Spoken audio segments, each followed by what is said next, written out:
racing a little bit to get there in daylight. Barren Islands is populated by people that are like, they're called nomadic sea people. Go mama! That's a GT core crew. I don't know if they know where they're going. I don't know how they survive out here. Mate, at this speed, we'll be watching the sunset at anchor. Sailing south down the west coast of Madagascar has so far been full of exciting but mostly upwind sailing, breathtakingly stunning islands and rolly anchorages. The time has come for us to start making some miles south as we need to leave the area because of the looming cyclone season rapidly approaching. With over 1,000 miles of Madagascar coastline to explore before crossing the Mozambique Channel to mainland Africa, there is lots to see and discover. After spending a glorious week in the protection of Bailey Bay, hanging out with pirate ships and flamingos, we set off early in the morning to our next destination, the Barren Islands. We've been excited to visit this remote archipelago off the coast of Madagascar for years now. They are a series of very remote, very small sandy key islands that lie 50 miles off the coast, and if they are anything like what we've already experienced in Madagascar, they are going to be wild.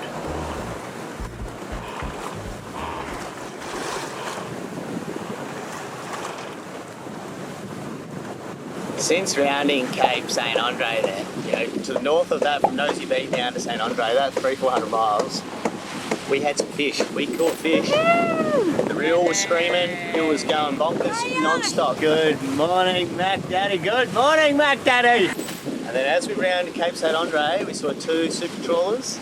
Daylight's come up today. There is 5 of them operating in the same little area in 25 metres, dragging nets so that it's scraping the bottom of the ocean. And we haven't caught 1 fish, 0 fish. It is probably the most extreme commercial pillaging that we've witnessed. Obviously, you don't get around the top of St Andre, or this is just the area they're allowed to fish, but like this is. They are massive super trawlers, like, are you kidding me? Very, very disappointing. I'll pretty well guarantee that none of that fish will go to Madagascar.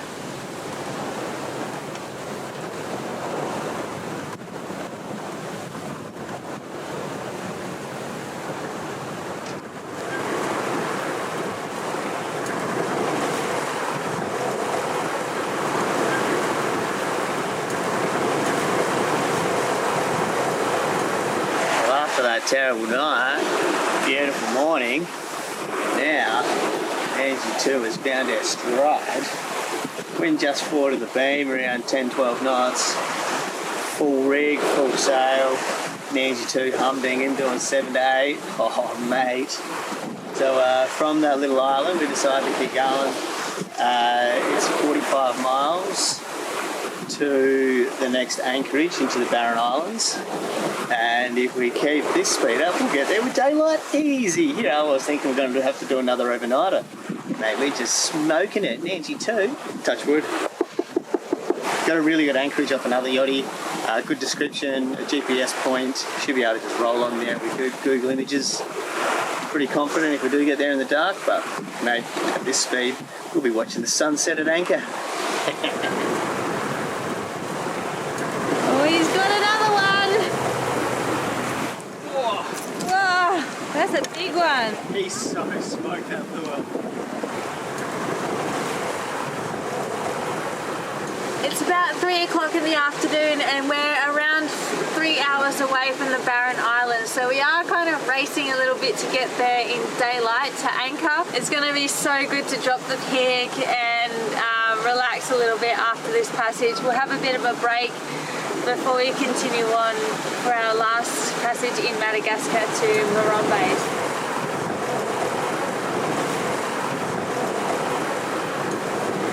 We must be getting close to the Barren Islands though, because there's a lot of these outrigger sails around. Full sail, 20 knots, just boosting around, just sending it, eh? But we're doing a consistent 8 knots, and these dudes have just flown past us. Like they're doing easily 10, 12. Dude's standing out on the outrigger and all, just like full sending it. That is the definition, full sending it. So the Barren Islands is populated by people that are like, they're called nomadic sea people. So they They travel up and down south through this sort of period, and then when cyclone season they all disappear again. So there is quite a large population of people on the islands here. See them? Yeah, what are they doing out here? Just having a hell time. They were like full centre past us, like overtook us and zinged off. Dude's just standing on the outrigger. Wow, water people, hey, like... Poor water people. Yeah. I think we'll get along just fine. Look at them, 2 of them out there for balance. Pretty sick. There's like a whole fleet of them, like there's at least 20 little sails I can count. And to think, just 40, 50 miles north in this same patch of water, there's 5 over 100 metre long commercial fishing vessels dragging nets from top to bottom, taking everything. And there's these core crew standing on the outrigger out here in 20 knots. Sailing that way, I don't know where they're going. I don't know if they know where they're going. Probably got marlins and sailfish and tuna on their decks too. Oh man, what a crazy wild world. One extreme to the other.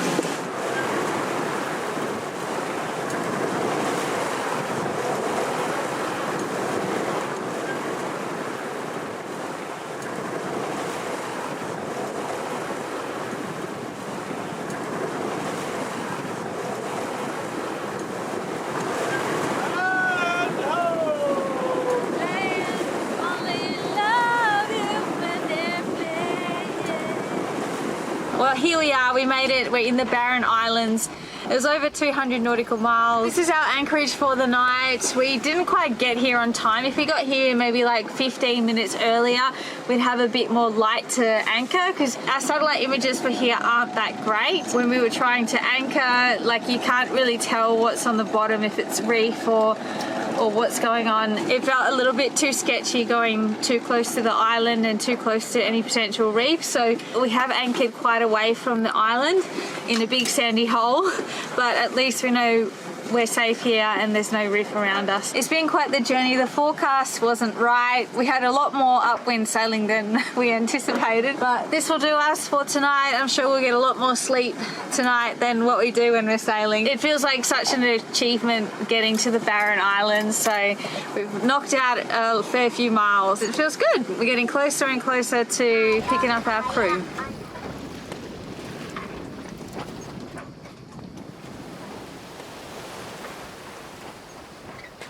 Waking up this morning to this little slice of paradise, man, it's beautiful. Looking over the side, it's super clear water and like it's real sandy behind the boat, but I was like, man, how did we go anchoring last night? And so I just jumped in and checked the anchor, and I think we're on the edge of a sandy hole. Like the anchor's just on the edge of some flat rocky reefy stuff. We just had to go back a little bit further and we would have been in this edge of this sandy hole, which would be nice, but we'll put the drone up and we'll have a look to see exactly how well we went. No way. We're so close. We're on the edge, eh? There's like this perfect sandy strip that goes straight into the island. That is hilarious. We were so close to the perfect anchorage in dark then. But like, look at that. Looks like we should be able to just pick up and move straight on in a bit closer to the island and be right in perfect sand. Yeah. It's hilarious, eh? When we were coming in, we could see like some darker patches at the bottom. It just totally messes with you, and you don't want to be over that dark stuff because you don't know what sort of reef that is, or if it's reef, if it's rock. Turns out this morning after having a little snorkel on the anchor, that's just like some flat rock stuff, but you know, you never know what that's going to be, and that could be a bommy that raises out of the water, you know, so it's always a bit sketchy entering a new anchorage at the dark. But man, we nearly got it perfect. Nearly. Yeah. So close. You can't see that little skinny channel here on Google Images, but now that's the beauty of the drone. We can just see exactly where to go. So we'll be able to have the perfect anchorage right off the beach now. Sick, this island just got amazing. Looks like it's uninhabited as well, so we just got this little slice of Mozambique channel all to ourselves. So we are anchored off the island called Nosy Burrow. It's one of the most northern islands of the Barren Islands in Madagascar. And we're sort of waiting here because there's a lot of strong southerly winds down south. We're sort of just at the top of it here. This small sand island is breaking up the southwest westerly wind that blows every afternoon. And so we sort of just got to time our way south to be in between these southerly blows and then utilise the strong westerlies in the afternoon to get south. So we've got a bit of beam reach sailing coming up every afternoon. and then night time should be glassy, but tonight we got a southwest blow, so we just got to sit here for another night, and then tomorrow we can start making ground again. There's more islands to the south of the Barren Islands here, so maybe we'll go stop in on one of them, and in the next couple of days we'll start making south to Morondova, where we'll pick up the crew. And weather's looking good for about a week's time, so potentially we're going to be doing our passage across to Africa in about a week. But for now, enjoy low tide of Nosy Burrow, checking out the rock pools, enjoying the refreshing water. Been spearfishing a little bit here, it's been nice, got a couple of little fish. Just diving in the shallow inshore reefy waters, and definitely see some big fish. They're also a bit elusive. Should we go swimming? Yes. Okay, let's go.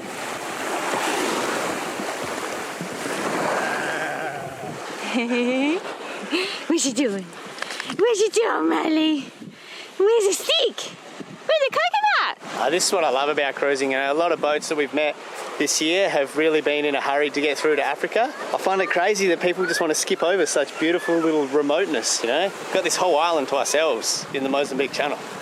Isn't that just crazy? Nosy Burrow turned into Nosy Nandji. So nice because it's really warm, but the water's really cold. So Colder than we're used to. yeah, it's colder than we're used to, so it's refreshing. Oh. So good.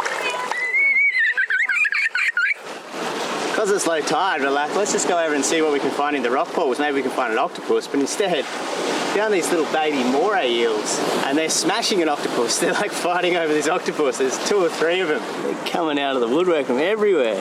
Man, I can see like 3, 4 eels right now. They're just fighting over this octopus, eh? They know that one of them's got a feed. Look at their little heads poking out.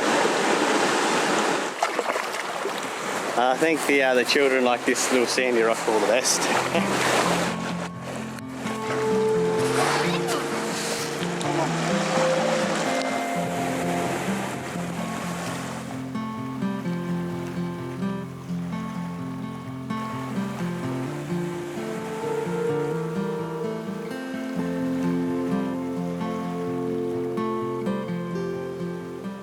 We picked up anchor this morning and just moving further south through these barren islands. Last night we had a strong southerly, which is what we're hiding out from, and that island was not very protected from the southerly, so it was a super rolly night. We got next to zero sleep. Good anchorage in the southwest, but as soon as that wind went a little bit south, the island offered no protection, and the southerly just blew straight through that channel we were anchored in, so it was super rolly, wind against current, and Nandji too was flopping everywhere. So we're on the hunt for a better anchorage from the south-southwest, which is going to blow up again tonight and tomorrow. It's already started again today. So we're heading further south now. We'll go down to this next one. It's only like 12 miles away. If this is no good in the southerly, which sort of looks like it won't be very good, but you never know until you go have a look. So it is on the way to another group of islands, which is 3 or 4 miles out to port. So we made the ground west here. We'll go suss out this island, and if this is no good, put the wind on the back corner and sail over to these other islands and suss them out. He's on again! Oh my god, Yosh just hooked a monster! We spoiled it, nearly. All right. Yoo-hoo! Go Yosh! What do you think it is? It's on the backy lure, but that just... Yeah, that's got a lot more fight in it than a Mackie, I think. Go Yosh! What are you?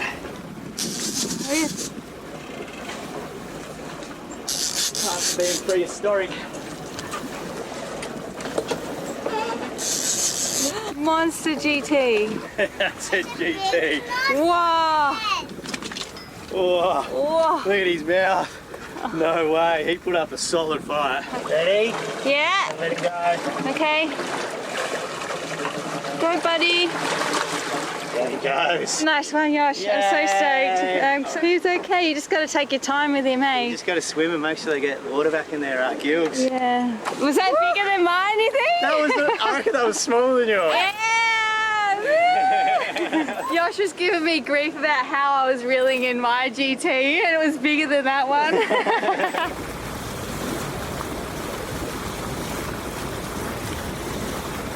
Just doing a bit of a drive-by on this one. Like, it's a pretty little sand island, yeah, it's definitely just way open to the south. So it's good in this afternoon west, but the wind's meant to go west to south. That's sort of what it's been doing every afternoon.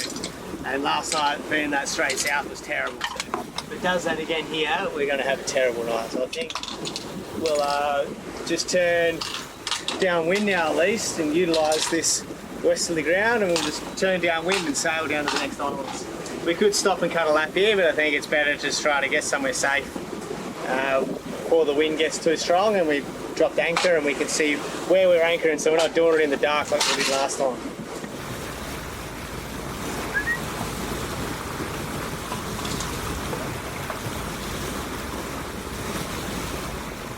Dan, we pulled the Genoa out too quickly. We really need to get the furling drum replaced on the head sail. It's just getting worse and worse and cracking, and so every time we pull it out, we have to make sure that it wraps inside the drum. We just pulled it too fast and it's jumped out of the drum and wrapped around the furler on the bottom, so Josh has had to like rerun the furling line, which is not ideal, especially if you are in a bad situation or you need to furl the sail up in in a hurry. It's just not good. So definitely one of the jobs we'll be doing in South Africa.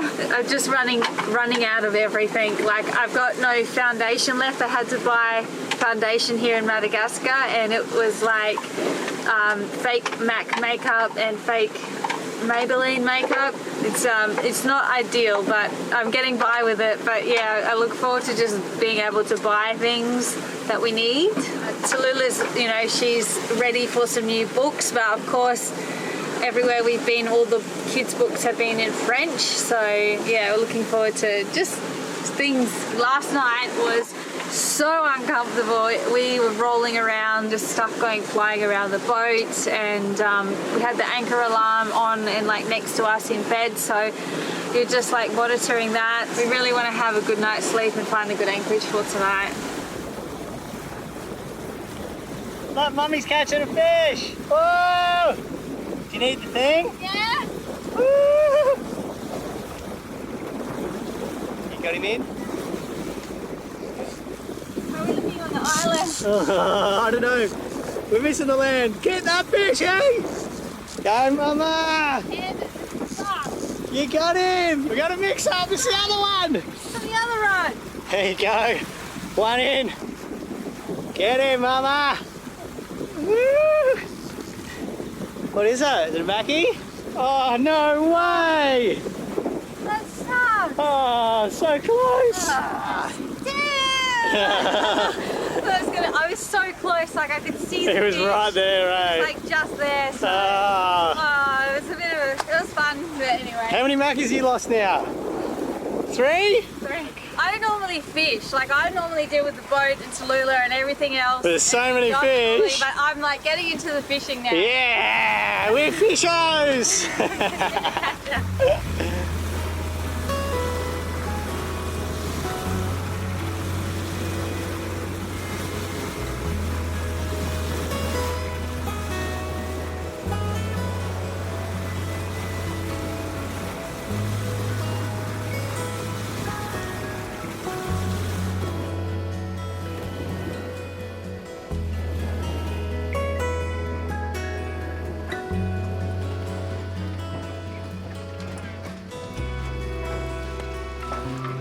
So I count 11 people on that boat. 11. Whew, man, so we've seen them this morning sailing in on the horizon, and they sailed right up next to us at that last little island, and they rolled on in again today. Looks like they're probably going to anchor up there. They're anchoring now. And like, that's teamwork at its best, isn't it? That's like 11 people to furl up their sail, like all working together, no screaming. It's classic. Like, they must look at us like, oh, they know what they're doing because they sailed in and anchored next to us this morning, and they've sailed in and anchored next to us tonight. Yeah, we know what's going on. Make the most of the one boat with the engine.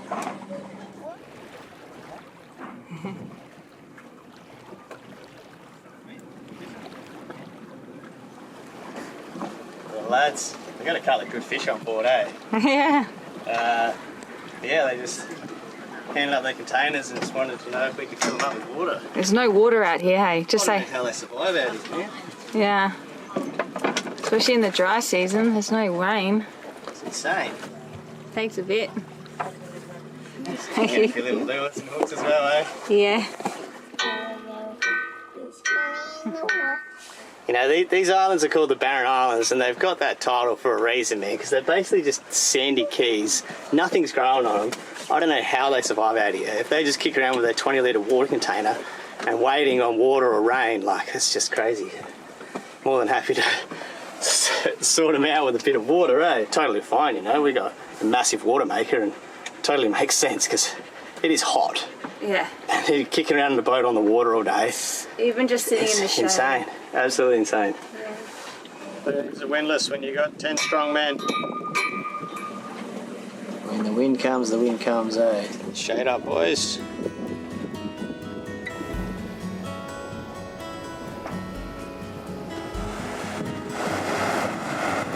We've just come in to stretch the old legs in the afternoon, let Marley have a little wander about, do his land nuggets, and mate, tell you what, that view never gets old. Love having the Ferrari anchored in the shallows and the mothership out the back. Whew. Look the size of my head. What? There's another one. What? That's pretty crazy. There's another one. Whoa. Marley! You got. Stand a pitch head. Wow, that's beautiful. Oh, I guess I got another shell for the boat. There's so many shells around here. We got this real dry grass here on the island. It reminds me of spinifex in Australia. You get that in like the desert areas. They can handle not a lot of water. It's like the Aussie outback spinifex. Oh, look at the crab channel! He's hungry. He's going in. And no lentils tonight, Yosh.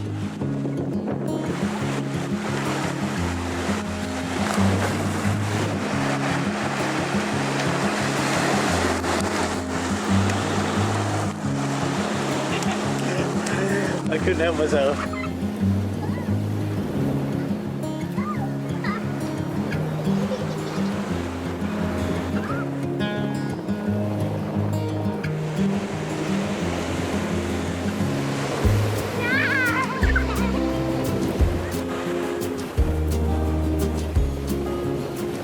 As we were anchored out the front of these little shanties and had been running around on the beach in front of them, we knew no one was staying inside. This made us feel comfortable enough to get closer and inspect how people had been living out here. With only a handful of trees on the island and really only spinifex bushes and driftwood to build a shelter from, then battling the elements of a hot, dry sun every day with zero fresh water, you can only imagine how hard a life it would be to survive out here for months at a time. Although, as these huts were vacant and there is a bigger village on the other side of the island, it seems that these shelters may have been abandoned and supplies were brought in to build bigger dwellings by the schooners that sail down the coast. But this beach is definitely the better side of the island. Poor Marley's so oblivious. Bloody these two magpies here, magpie crow things. Swooping Marley. Basically want to eat him. Marley's just strutting around, none the wiser. Oh, the poor whippet. He'd never last a day in the wild. I'll give you a week, mate.